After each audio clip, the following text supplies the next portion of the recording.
You might see my work on the Travel Channel, where I'm on Haunted Case Files, Paranormal 911, and Haunted Hospitals.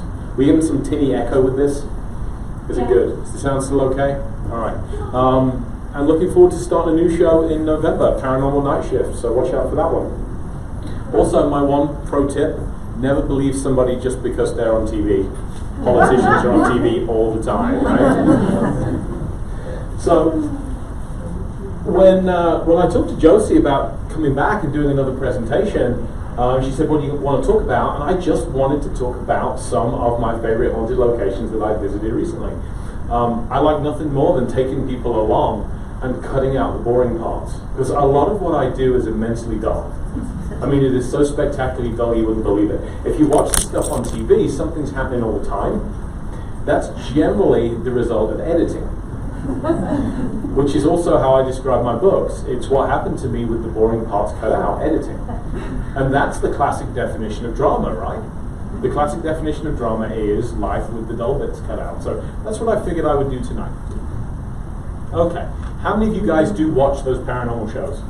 So I'm going to start with a picture of each location and see if you can recognize it. How about this? Anybody recognize this? My house.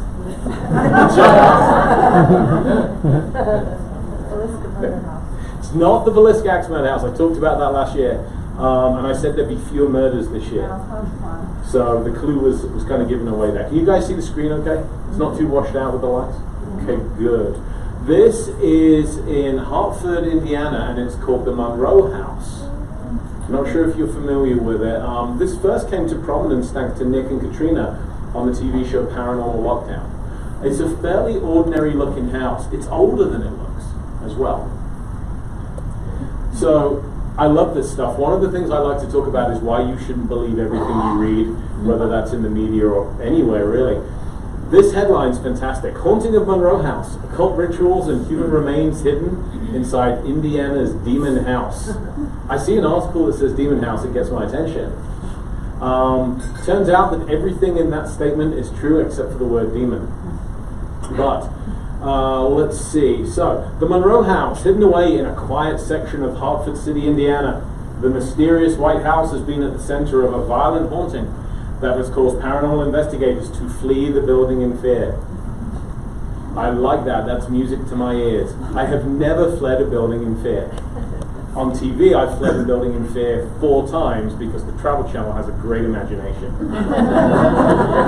They like to dramatize my cases. A man that looks like Steve Carell plays me, and he does a really good job of doing scared me.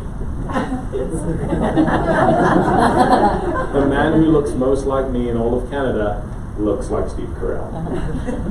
Anyway, so when it comes to the hauntings of Indiana's Monroe House, there are countless first-hand experiences from paranormal investigators that would turn anyone's hair white. But the encounters reported by goes on and on and on to talk about the history of the house. So from what researchers have been able to gather, the original foundation was built sometime in the mid-1800s. And since the day the soil was broken, countless people involved with the home have experienced strange activity that paranormal investigators have described as demonic. No. So let's have some truth.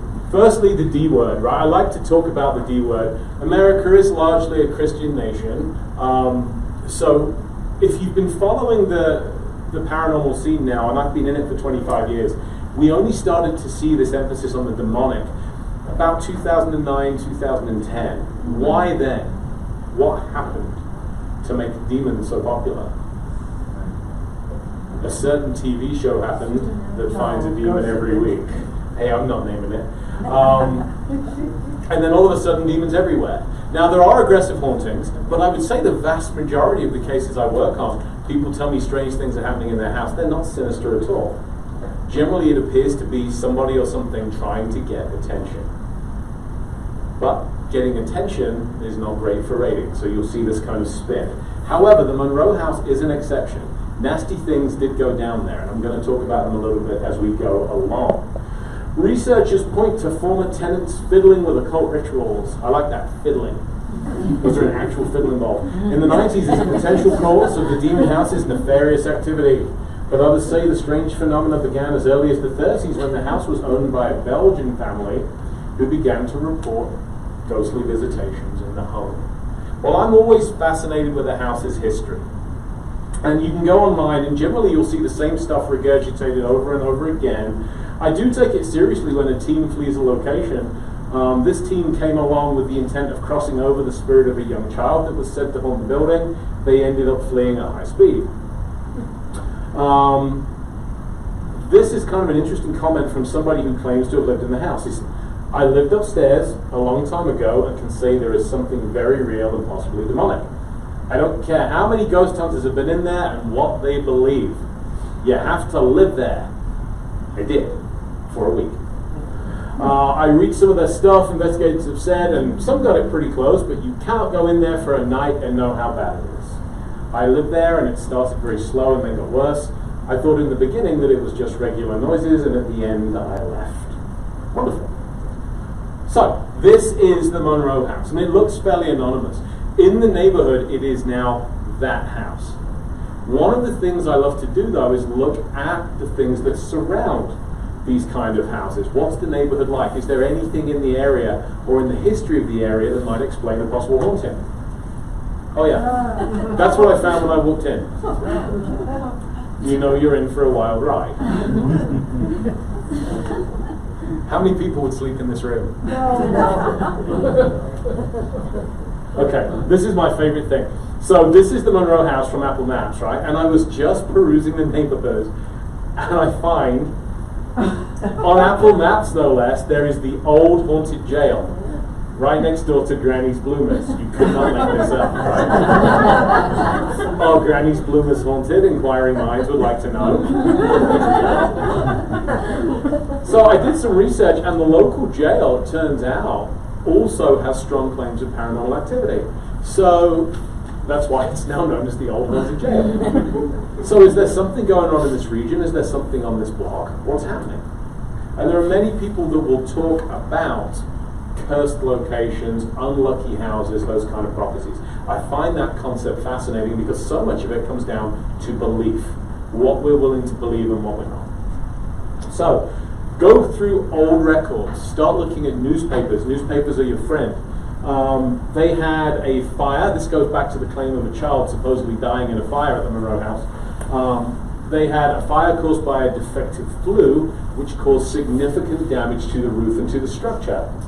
Okay. So this was back in the 1920s. There's no record of anybody dying in that fire. I like this too. Lightning. The house was struck by lightning during a thunderstorm. Well, okay, that's kind of cool. Doesn't mean the house is unlucky. Houses get struck by lightning all the time. I love this headline. So, do you guys know what a blind tiger is? Sounds amazing, doesn't it? How about a disreputable house? There's distinctly male quality to the that just occurred around the room there. So back in the days of Prohibition and back in the days when you had dry counties, you would have what was called a wet county or a wet city where it was okay to drink. A blind tiger was the kind of establishment that catered to people, usually men, who liked to drink and meet young ladies of a certain character. Shall we say ladies of negotiable affection? And one of the properties that's in the frame for this is the Monroe house. So, you know, there are reports of violence taking place there. There are reports of it being a bawdy house, as they used to say. This is what it's like in the upstairs bedroom, and it's hard to see, but they have a lot of antique stuff in here. Antique prams and cribs and those sorts of things. And by far the worst reputation the house has is the cellar. I took this picture before heading down into the cellar. The cellar is a nasty, dank, cold place, and people don't seem to do well spending any length of time there. So I was all about spending some time down in the cellar. And here's the real kicker. This is the owner of the house, a guy called Eddie, lovely man. He gave me the keys to his house, and he said, I will let you move in and investigate for the week, no worries. Just promise me that when you write, you'll write an accurate story. Don't embellish. Don't make up stories as others have. Just tell the truth, which I think is a great thing for the owner to say. Now, what he's doing there is removing this sheet of wood from an opening. When Nick and Katrina filmed Paranormal Lockdown, they did 2 episodes here at the Monroe House. They went through this opening, Nick did, which leads to a crawl space under the house. He got a few feet in. Who saw this episode? It's really chilling. I encourage you to watch it. And he said, "You know what? I think I'm seeing bones." And he was finding bone fragments, some of which appear to be human. So they stopped recording the show. They called the police. We just found what we think are human bones in the cellar of the house we're investigating. Police turned up. Surprisingly, weren't all that interested for the police. They said, these are pretty old-looking bones, so we don't think there's necessarily anything suspicious about them. They found, I know. So Eddie, the owner, said, "Well, I find this very, very weird. I would take them and bury them, but they're already kind of pre-buried, right? So I am going to board this up, and nobody shall go in there ever again and disturb them," because he thinks this is why the cellar is so haunted. So I said, "Eddie, how much beer would it take me to give you to have you on board that and let us see for ourselves?" That's the crawl space right there. My friend Erin, who is the most light, svelte of our group, I said, "Erin, you should get in there. This is exactly the opportunity for you to take charge and shine." And she did. And you can't really see it, but she's actually smiling there. She's way happy. She went in there and took an EVP recorder, a digital voice recorder, where we attempt to capture the sound of voices that aren't spoken at the time. Did not get any EVPs. So the next thing we do is called the Estes method. If you're familiar with the Stanley up at Estes Park, guys like Carl Pfeiffer and his friend Connor pioneered this method up there, where you blindfold somebody and then you hook them up to a radio scanning device, and their one job then is to tell you what they hear. So it cycles through radio frequencies extremely quickly, and sometimes voices appear in the spots between frequency changes. It's the creepiest thing. How many of you have seen this on TV? Yeah. What was really weird about doing this at the Monroe House was the fact that we had 2 ladies there, 2 of my investigators were each listening and blindfolded. They started to have a conversation with one another. A voice that was coming through Lisa's box was starting to answer questions that came through Erin's, which is the strangest thing I've ever seen happen. And it did take on a decidedly sinister bent, if you will. We were hearing voices saying, "Don't sleep, I'll get you."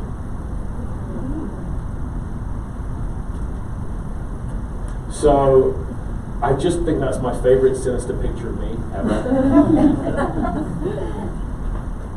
And the one light that's on in the whole of the house is the bathroom light. So the Monroe House is kind of interesting. I did spend some time locked in the house alone, locked down in the cellar alone, and didn't have anything strange happen to me.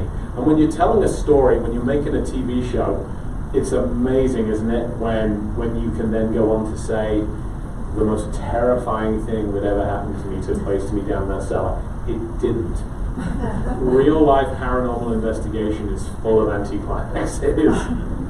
But as we're packing up to go home, this was the last day, it's like night 5 or something like that. We're packing up to drive all the way back to Colorado, like 17 hours.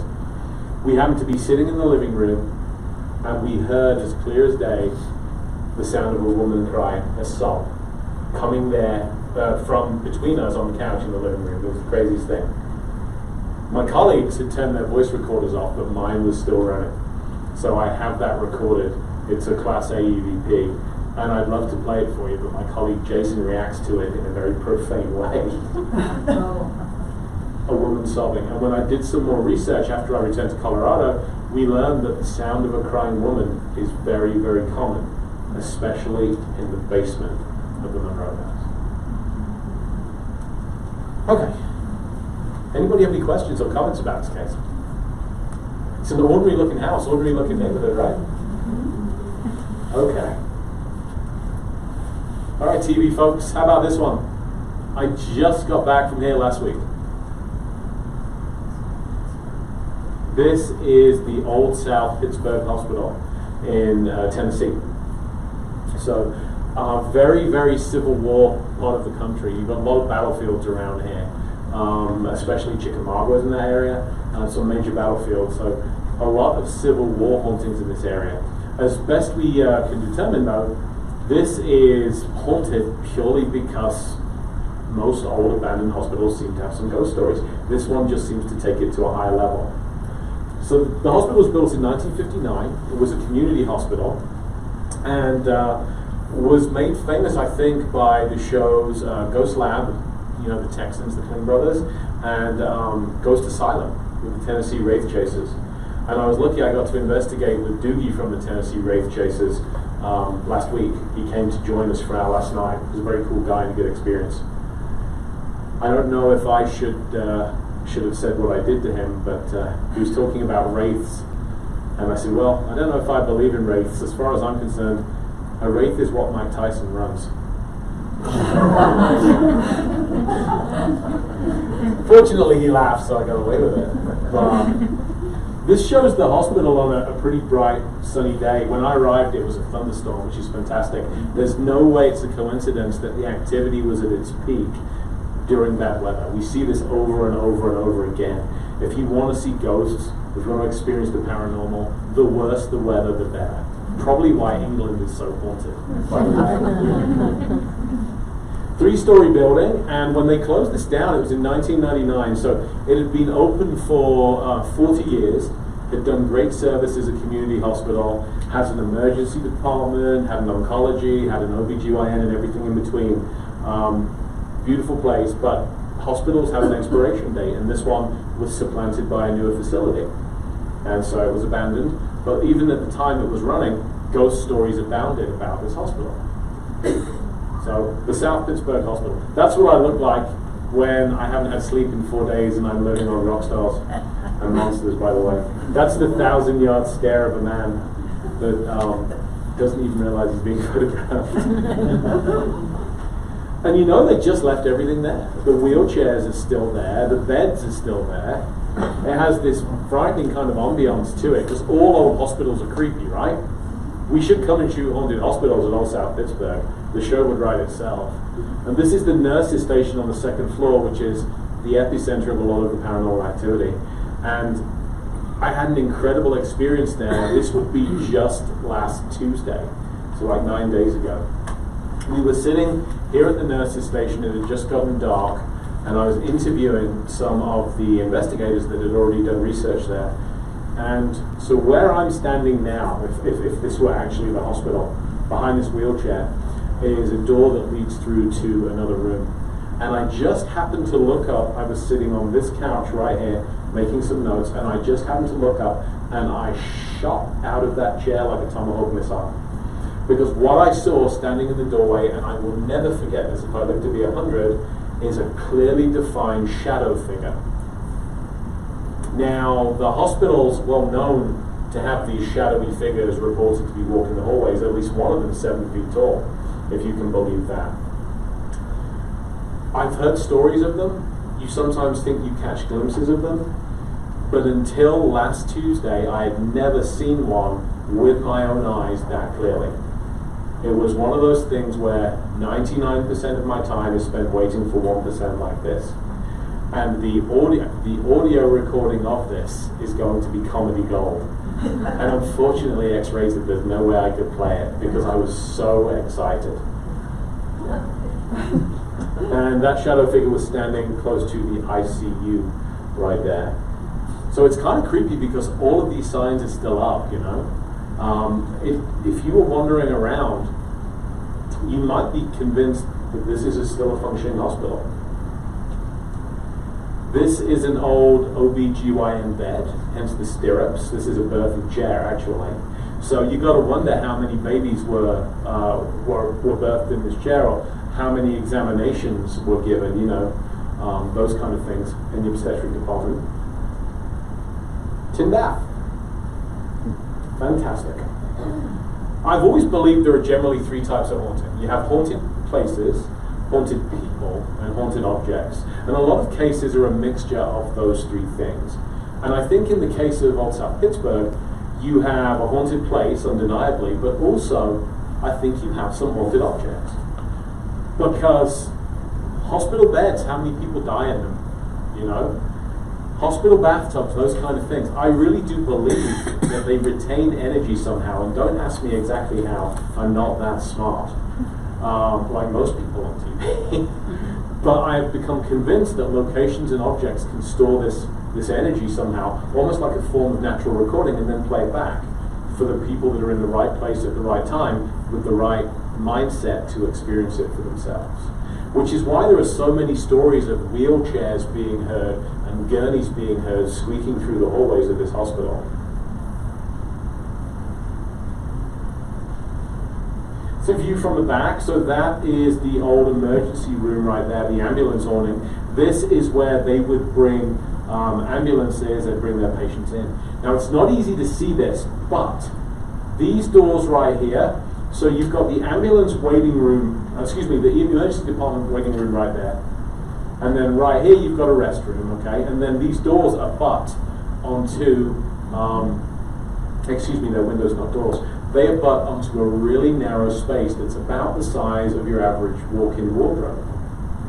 The hospital did not have a morgue. So they used what they called the body box to temporarily store the bodies of the deceased prior to the undertakers coming to pick them up and take them away. Some of our best EVP evidence by far was gained in this body box. 4 of us were in there, and you guys know what I mean by EVP, yes? I think I mentioned it earlier. So 4 of us were sitting in this body box, running a voice recorder, and apropos of nothing, I would play back the audio recording at the end as I was getting a cup of tea, and you very clearly hear a male voice that says the words, "For F off." Clear as day. Bit disgruntled, I like to think. But somebody wanted us out of that room. And I noticed that a number of my investigators were getting very sweaty, started to get nauseous. 2 of them had difficulty actually breathing and had to come out. Whether this is down to suggestion, which you sometimes see, or whether there is just, again, some kind of force at work there that we're not able to objectively measure, I can't say. But it's very, very common for visitors to the hospital to report that same experience in that location. So the body box, very much a hot point.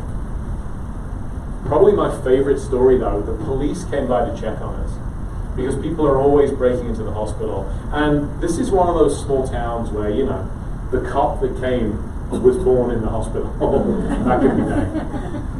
And I adore cops. Like Live PD is one of my favorite shows, you know. And my wife's too, for entirely different reasons. Is Officer Larkin on tonight? Oh, you said So I said, look, man, I've got to ask you. Do you have any stories about this hotel? Hospital. I always get hotels and hospitals mixed up, which makes trips really weird. I'm here for a room.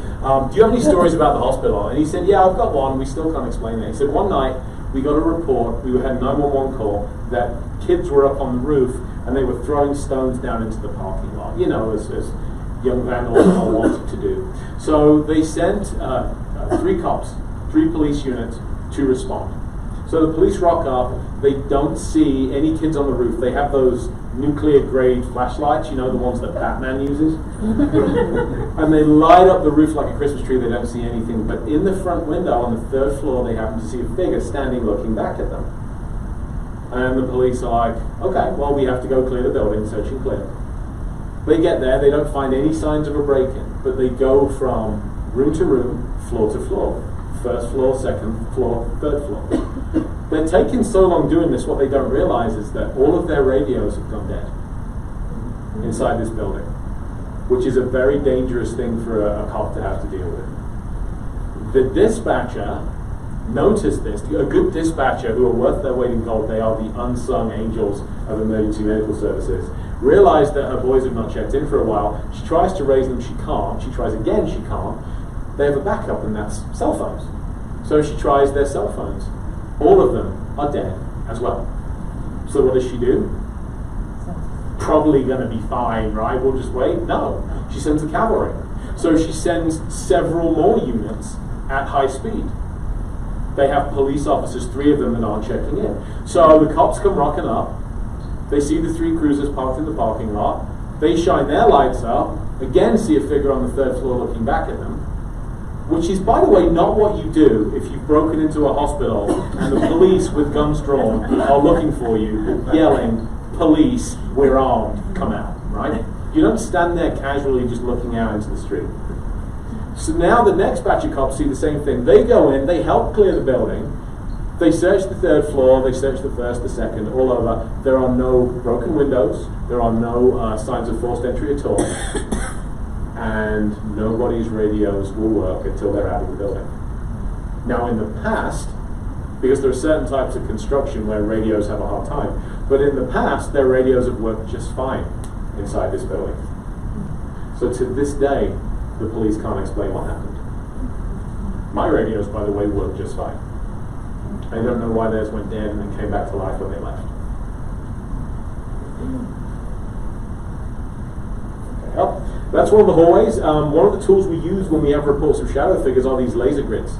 And we will set static cameras up in these long hallways. We'll have them shine out these laser beams, create a network of interconnected beams, and we will see if anything breaks those beams. We did have that happen a few times in Old South Pittsburgh, and it makes for a pretty interesting experience when your sensors, your electromagnetic field sensors, start going off at the same time as you see these figures. At the end of the hallway, this is the psych wing on the 3rd floor, and a very sad story. At the end of the hallway on the psych wing, 3rd floor, is a lady called Nellie's room, and Nellie was a lady that is said to have died on the floor of her room in her 90s, and Nellie had a severe form of dementia.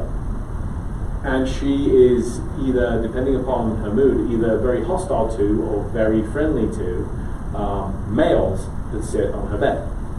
Ladies, she always seems to be very friendly. Men, it's hit or miss. So I decided I was going to sit on Nellie's bed and try and say hello, expecting nothing whatsoever to happen. As I am looking at you now, and it sounds ridiculous to me, I felt the weirdest sensation on my thigh. And I'm not going to say it was like somebody stroking my leg, it wasn't. I've had that happen to me at Fox Hollow Farm, the serial killer's residence in Indiana. This was not that sensation, but it was the weirdest, almost as if something had magnetized my left thigh. I only had it when I was on her bed, nowhere else that week, nowhere else in the hospital. It's not pins and needles, there was nothing I can find to have caused it. So it's a completely subjective phenomenon, but again, it fits with the experiences that other investigators have had at the same location. Terrific. So those aren't shadow figures, that's actually my fellow investigators at the end of the hallway. And when you go to Old South Pittsburgh, they're nice enough to invite you to sign their banner. And of course, as a writer, the first thing I realize is reservation should only have one beam.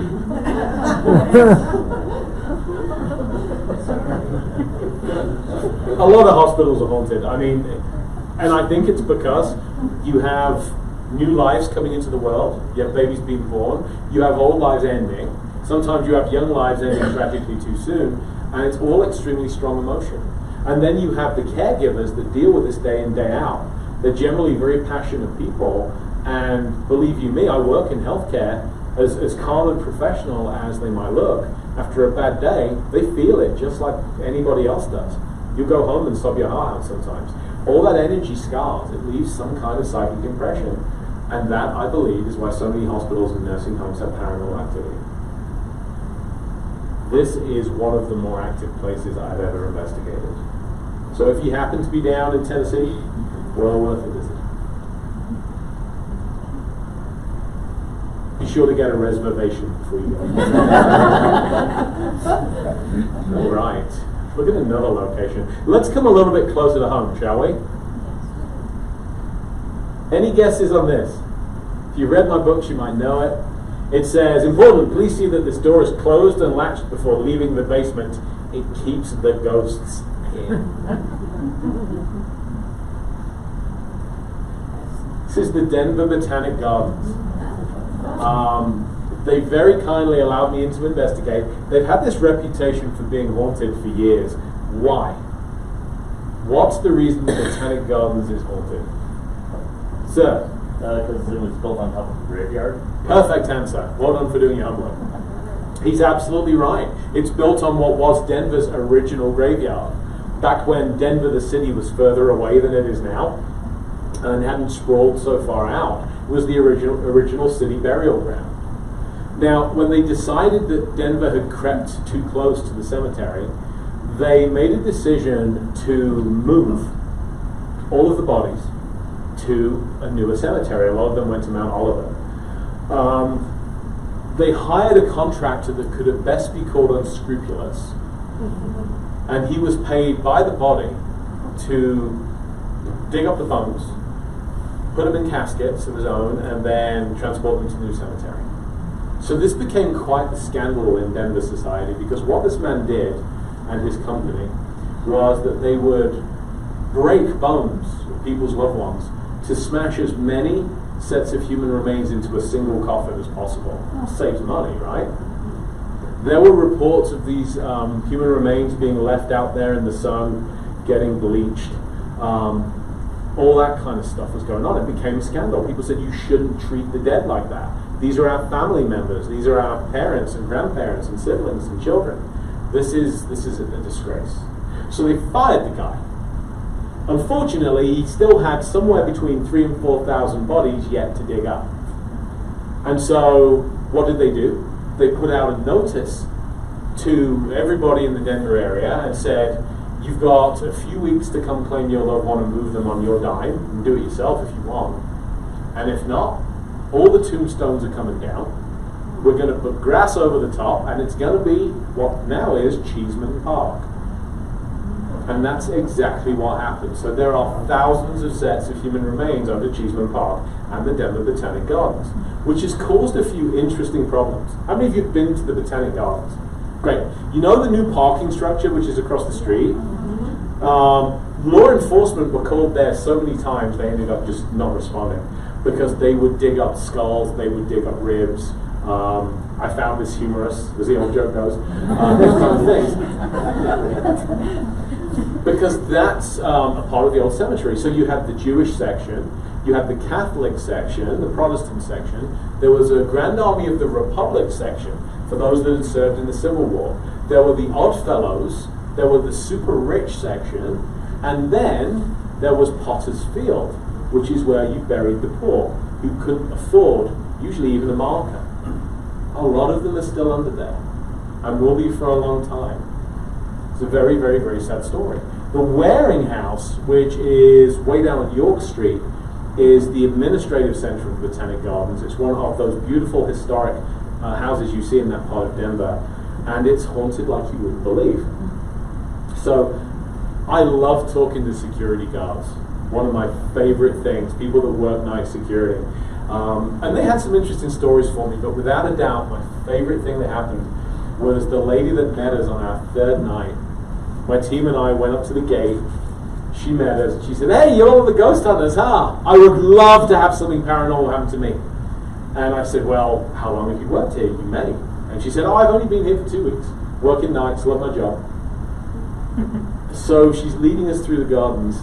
And she said, "Now the house is locked up, okay? I turned out all the lights. I'll let you in, and then you get some ghosts, you call me." And she stops dead in her tracks. Every light in the house is on. She's like, "I turned them out. I turned all of them out. I am telling you." I'm like, "Great. Maybe this is that exit." She's like, "I'll let you in. You have any problems, call the police." "Not me. I'm done. I'm done." And off she went. File under careful what you wish for. I was so happy. I was so happy she got what she wanted, but I was also so happy that she couldn't explain that, because she had gone around and switched out all the lights earlier that evening and then locked up the house. A former security guard, I heard, had quit from 7-Eleven. In other words, he left late at night, left his ID badge at the nearest convenience store, and was like, "Mail me the check, I'm not going back in there." So, but most of the people that work there are really happy with what's going on. They hear voices sometimes, they'll hear their names being called, but they feel pretty comfortable. you know. And the Botanic Gardens were nice enough to lock my crew and I inside there for 5 nights, 5 overnights, and it was quite the experience. If you've never been into the Waring House, this is kind of their main hall right here. This was our base. Very opulent, very kind of elegant, beautiful design. The main staircase that leads up right there, it's one of those winding curving staircases up to the 2nd floor.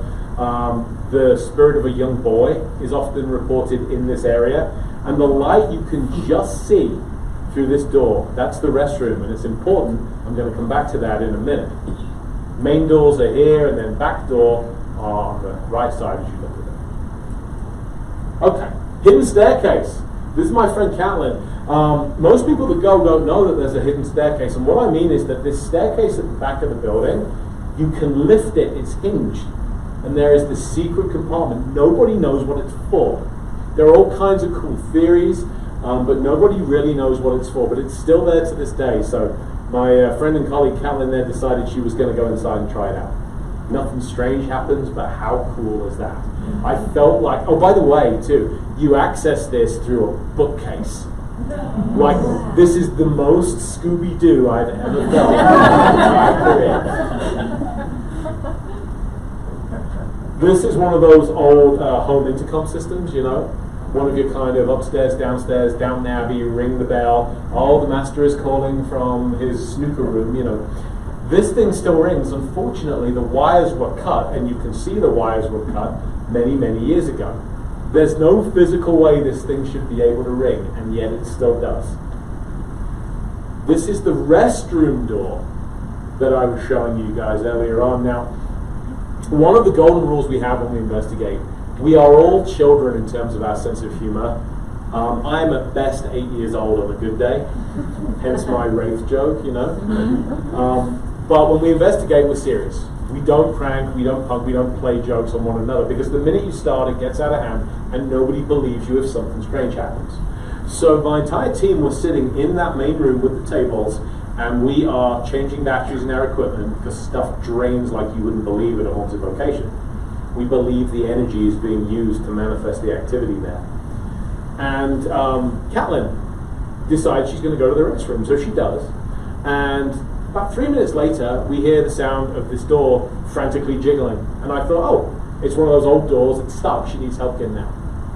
Then we hear the door open. Catlin comes out and she's not happy. He said, who was it? Which of you was it? And I said, what? He said, who was holding that door shut? That's not funny. Because then you started jiggling it, trying to creep me out. Don't do it. Catlin is not easily creeped out either. Well, we all could prove that we hadn't moved. We were all sitting there, had eyes on one another. We have a recording of that door being shaken. Most people believe that when this kind of thing happens at the Waring House, it's the spirit of the young boy that seems to haunt the place. We have no good explanation for what happened. We went downstairs afterwards to the cellar. I showed you the sign earlier, to the basement. So you are literally under the earth of Cheeseman Park when you go down to the basement of the Waring House. Working on our spirit box, those radio scanners that I talked about earlier, and had a very clear, loud voice when I asked, where are we right now? It said, in a mass grave, which is the most fitting description of Cheeseman Park that I have ever heard. In a mass grave. So they do ghosts in the gardens there. If you're interested in seeing some of this yourself, this is a great time of year to do it. They only do ghost tours, I think, in October, and then through the rest of the year, you know, they good-naturedly play down the ghost stories. But well worth a visit, just to see the architecture alone. But keep an eye out. You never know what might happen to you when you go to check your P-mail. Oh, my book about it. Okay, I'm going to do one more case, and then we'll do some Q&A. Okay. This is really, really cool. I'm English, you might have guessed. You guys know England, right? Small island back east. We used to run the world before you did. Can't decide if we're in Europe or not. That's awkward. Okay. We had this little thing with you guys in the 1700s. I'm sure we're all over that now, right? At least until July comes around.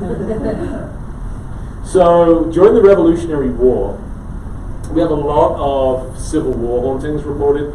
There are a few people don't realize also from the Revolutionary War. They just don't seem to get the press that the Civil War ghosts do. And this is one of my favorites. So what you're seeing here is the Delaware River, okay, in Pennsylvania. This is the Jersey Shore. I hate the fact that people say, when we say Jersey Shore, people think of that awful TV show now. This is the Jersey Shore right here. So the English were trying to sail up the Delaware. You can see our ships right there, trying to sail up the Delaware to help bring supplies to the British Army, which really needed them at the time. And they had a problem. And the problem was 2 forts on the Delaware. So you have one fort that is located right here, and then you have another fort that's located right here. Okay? And in between, you see all these little kind of weird symbols. They'd strung these kind of nets that would rip out the hulls of a boat under the water. So if the British tried to run by, the Royal Navy tried to run by this island, Fort Mifflin was known as the valiant defender of the Delaware. Okay. Across the other side of the river, you see Red Bank Island, you had Fort Red Bank. This was a crossfire. And so it would have been absolutely suicide for the British to try and run this gauntlet, and yet they did. Fort Mifflin is known today as the fort that saved America. It delayed the British long enough to help yours win the, what shall I call it, the War of Colonial Treason? I'm kidding. To win the Revolutionary War. So Fort Mifflin's beautiful. It was located on Mud Island. You can see right there. Nowadays, if you go, it's no longer an island. It joins to the mainland by a promontory. But other than that, the architecture is pretty much similar. And they gave me the keys. They gave an English guy the keys to a haunted Revolutionary War fort. I was so happy, let me tell you. It's one of my favorite cases of the year. So that's me standing on the shore, facing where that fort would have been across the ways. Yeah, Fort Red Bank. And these are the embrasures, the defensive positions, and I'm just watching container ships and tugboats come up and down the Delaware. I don't think I've ever been happier in my entire life. Now, there are some real challenges investigating the haunting at Fort Mifflin. Here's one of them. See if I can get this to play. This is what it sounds like at Fort Mifflin all the time.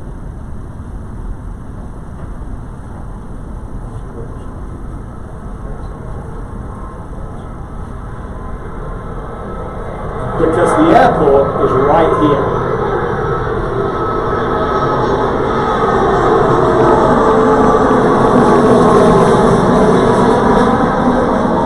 That is the soundtrack from 6 a.m. until midnight. Every 5 minutes. I thought it would drive me insane. You know how they say there's no such thing as a dumb question? They've actually been asked at Fort Mifflin, why did Washington build the fort so close to the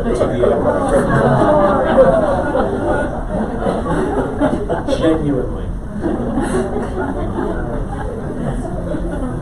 So these things come in 200 feet over your head every 5 minutes. It's incredible. And every picture I took of the fort, which is beautiful, has planes in it, you know. But it wreaked havoc with our audio recording. So what you're actually seeing here, let me give you a bit of a tour of Fort Mifflin. This is the enlisted men's quarters where the soldiers and sergeants would live, okay? Off to the left is undoubtedly the most haunted part, the officers' quarters, and I'll talk about that in a minute. And you'll see that in addition to these embrasures and revetments where they would have cannon, some of which is still there, you have these underground enclosures where they would use them for storing cannonballs and for storing gunpowder. Things you didn't want to blow up when the British shot at you, essentially. And a lot of those have ghost stories also. The whole fort crawls. It's so active. It's unbelievable. And it has geese. These are all geese. So they'll parade around the fort. So you can imagine what it's like thinking you've caught something really amazing on audio and realizing that it is in fact a goose making a trip to the toilet. And of course that toilet is the place you're walking around all day. It's like a poop minefield, if you will. So you also have the old blacksmith shop, the old armory, the old commanding officer's house. All of these buildings are incredible, and it gave me a real sense of history.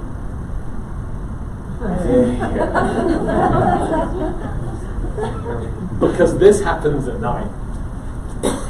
Just when I thought it couldn't get any cooler.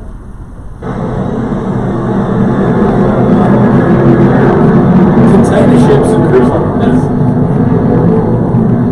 So you have planes, and then you have these huge ships coming by at night. Where are the strange lights coming from?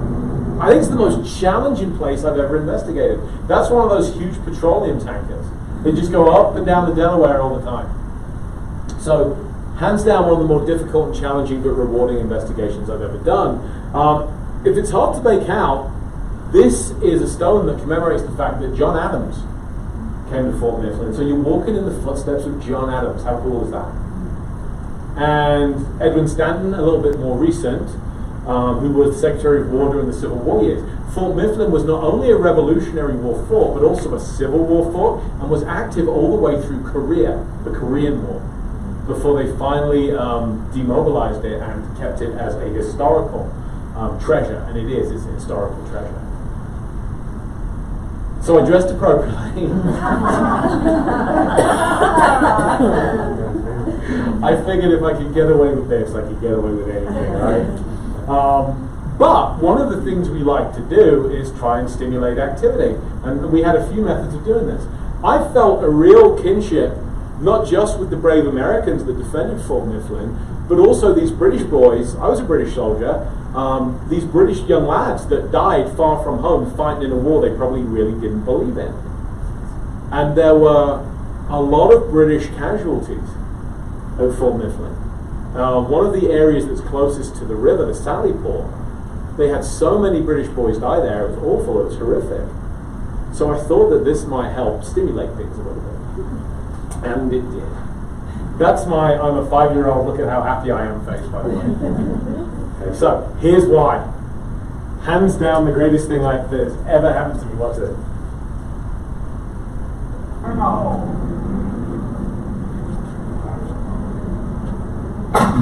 Yeah, they have cannons!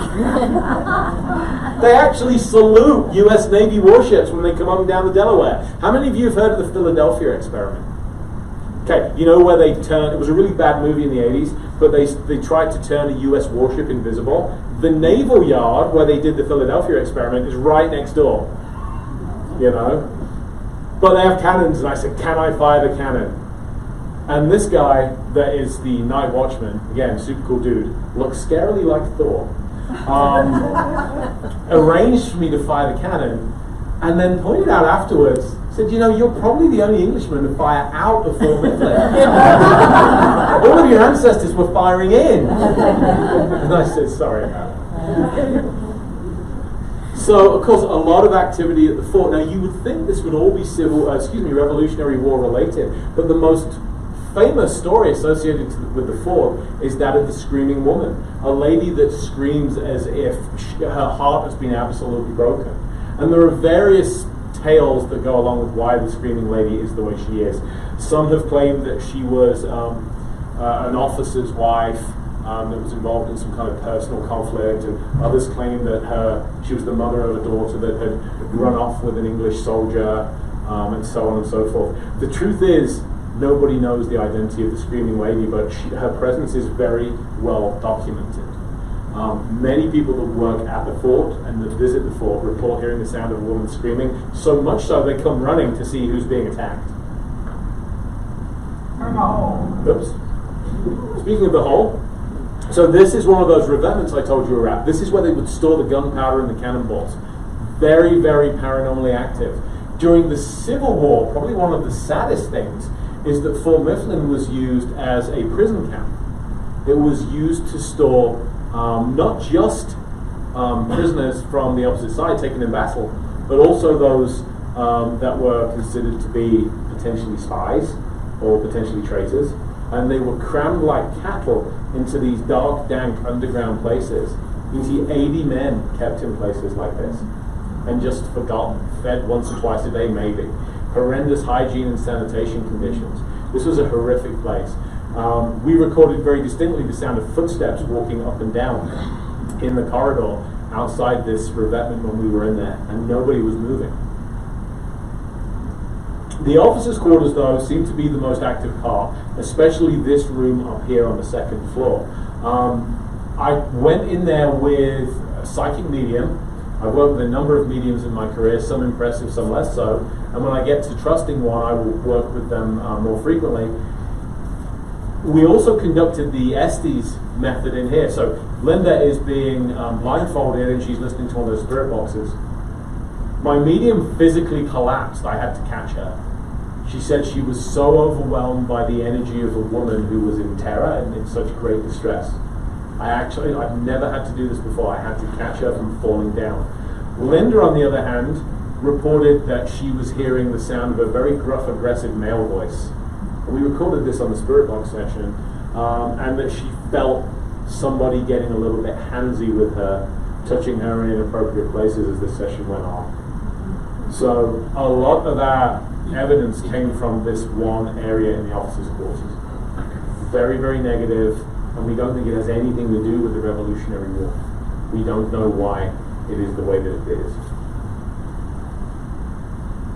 David S. Pumpkins, because it's Halloween. So those are 4 of my favorite haunted locations I've visited since I saw you guys last in the last 12 months. And I'm working on books about all of them, or have books out about all of them. But I would love to just take some questions from you now, hear about your experiences, and is there anything you would like to know? Ma'am? Do you think the water keeps that more active? At Fort Mifflin? Mm-hmm. Yeah, so her question was, do you think the water keeps it more active? 100% I do. Running water or even standing water, there is a strong link with paranormal activity. What I'm trying to figure out is whether the constant stream of air traffic plays any role. You know? But for sure, the fact that it's on the river, I think plays a role in the fort being haunted. Yes, absolutely. Great question. I know there have to be others. I know there do. Ma'am, and I'll get to you next. Are there areas that are more active? Like my daughter lives in Netherlands, and there's a lot of reports of just people in the afterlife trying to reach them. So Netherlands, I think the most active area I know around Netherlands is on the Peak to Peak Highway. It's the Millside Inn, do you know it? If you keep going towards Estes on the Peak to Peak Highway, just outside Netherlands is the Millside Inn. But I don't know of the town itself being that active. I'm not saying it isn't. I'm saying it hasn't made my phone ring. Ma'am? I'm coming over to you. Hold on 1 second. I'm just going to start doing the mic thing. Have you done anything with bog bodies? Investigating the bodies that have been found in bogs of the earth? Oh, no. I haven't investigated any bodies that have been found in bogs. The closest I come is investigating Fox Hollow Farm, the place where the I-70 Strangler killed and disposed of around 19 victims. We talked about that a little bit last year, I know, during my talk. But beyond that, no, I haven't. Maybe I should. Sir? What's the oldest haunting that you've tend to or have evidence for? He's got a nice voice, a big voice, so I'm not going to need to do this. What's the oldest haunting I've been involved with? You'd think it would be, let's see. I'm trying to go back in my head. Fort Mifflin, 1700s. You know what? It's the Cage. It's the Cage Witches Prison. That dates back to the English witch trials during the 1400s. So we all know the story of the Salem witch trials, right? And the tragedy that was perpetrated there. We had our own equivalent in Britain with a very horrible man called Matthew Hopkins, the self-styled witchfinder general. Hopkins was an incredible character, vile individual. He got paid to come to your town and find witches, and then he would execute them. Well, here's the thing. Every town he went to, shockingly, he found witches and got fatter. So they would store these poor accused souls, men and women. We say witch, we tend to think females, but no, males and females, and in some cases children. They would store them in these prisons. They would call them the Cage. So there are very few left standing, but I was allowed to move into one with 2 other paranormal investigators and a Catholic priest for a week. Very active location. It's currently up for sale because nobody wants to live there, surprisingly. But the cage is probably the oldest, 1400s. And again, so many years and so many layers of energy underpin that haunting. It's now very close to church land, and that's quite historic too. Ma'am? I know you said you don't get scared easily, but have you ever had like a very scary experience with any of your paranormal investigations? Yeah, usually it's people. I'm serious, like be more afraid of the living than you are of the dead is the one thing I love to tell people. But there have been some cases in which I've definitely, my voice has gotten a lot more high pitched. Asylum 49 in Tooele, Utah, which is an old hospital, much like Old South Pittsburgh. They moved out and it was bought, and now it's a full contact Halloween haunted house. Do you know it? We read the book just recently. Oh, you read the book? Yeah, I'm back there on the 31st. I'm back there next week Really? for Halloween night. Yeah, we're doing a benefit for the Make-A-Wish Foundation out there, so scared for a good cause. But Asylum 49. So we'd done a cardiac arrest simulation in the old emergency room, and I had brought in a mannequin that I used to teach my paramedic students. Brought in a cardiac monitor, all this kind of stuff. We were simulating a cardiac arrest, but I'd agreed in advance. My team was made of nurses and EMTs and other paramedics, and I said, you know, if we really want to get some energy going in here, I should be that doctor, the one that nobody likes, the doctor that yells at his nurses, that is massively egotistical. Usually they call them surgeons, but you know, I'll play that kind of role. And I'll get angry at you, and you can get angry at me, and we'll see what happens. So we did. We made sure that we missed our IVs, or they would get pulled out, and I wasn't able to intubate the patient correctly, and we got the wrong drug doses, all this stuff. And I would snap back and forth at my fellow investigators. You know, I'll do it myself. And then when I pronounced the patient dead because of the gross incompetence of everyone involved, I took my stethoscope and I threw it down. And this is the only time in my life I've ever flounced. But I flounced out of the ED, slamming the doors open like that. And I thought, if that doesn't do it, nothing will. And it did. And you know, it taught me a lesson in humility that I really needed. Because I go walking down the hallway, I get maybe 50 feet, and one of these big, heavy doors that are kept wedged open with wooden wedges slams behind me. I walk past it and it slams like maybe 6 inches behind me, right after I've gone through. I didn't catch it, I didn't graze it. The wedge, which had been there when we started our experiment, was 10 feet away. And it gave me the shock of my life. And I was talking to my investigators, they said, you know, boss, you maybe want to apologize. I think you made somebody angry. And I thought about it and I'm like, yeah, I think rightly so. I think what we did was a valid experiment, but with the benefit of hindsight, probably a little bit disrespectful. And one of my fellow medics said, I think you angered the doctor that's supposed to haunt the emergency department. And then a wiser one said, no, it was a nurse. Never make a nurse angry, ever, for any reason. Do you guys watch the show ER? There was an episode of ER where Carter, Noah Wiley, where he angered the nurses, and one of the other doctors said, what did you do to the nurses, Carter? He said, nothing, just doing my job. And so the doctor said, apologize. And he said, for what? He said, just apologize. They'll make your life hell if you don't. Find something to apologize for and apologize for it. Don't cross nurses, right? They're wonderful people. They are the NCO core of all hospitals.